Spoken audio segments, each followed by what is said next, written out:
the word of Jehovah of armies continue to occur, saying, "This is what Jehovah of armies has said.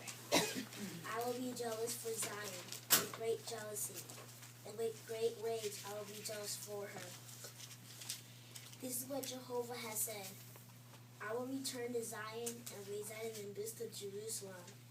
And Jerusalem will certainly be called the city of trueness, in the mountain of Jehovah of armies, the holy mountain. This is what Jehovah of armies has said.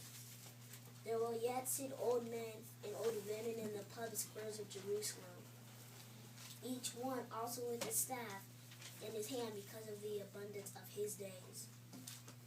And the public squares of the city themselves will be filled with boys and girls playing in her public squares.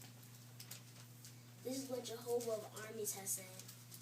Although it should seem too difficult in the eyes of the remaining ones of this people in those days, should it seem too difficult also in my eyes, is the utterance of Jehovah of armies. This is what Jehovah of armies has said. Here I am saving my people from the land of the sunrise and from the land of the setting of the sun. And I shall certainly bring them in, and they must reside in the midst of Jerusalem, and they must become my people, and I myself shall become their God in trueness and in righteousness. This is what Jehovah of armies has said. Let the hands of you people be strong, you who are hearing in these days these words from the mouth of the prophets, on the day on which the foundation of the house of Jehovah of armies was laid, for the temple to be built. For before those days there were no wages for mankind made to exist.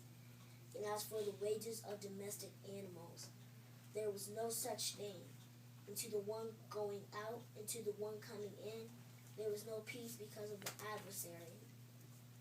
As I cut thrusting all mankind against one another. And now it shall not be as in the former days to the remaining ones of this people, is the utterance of Jehovah of armies. For there will be the seed of peace. The vine itself will give its fruitage, and the earth itself will give its yield, and the heaven themselves will give their due. And I shall certainly call the remaining ones of this people to inherit all these things. It must occur that just as you became a malediction among the nations, O house of Judah and the house of Israel, so I shall save you, and you must become a blessing. Do not be afraid. May your hands be strong.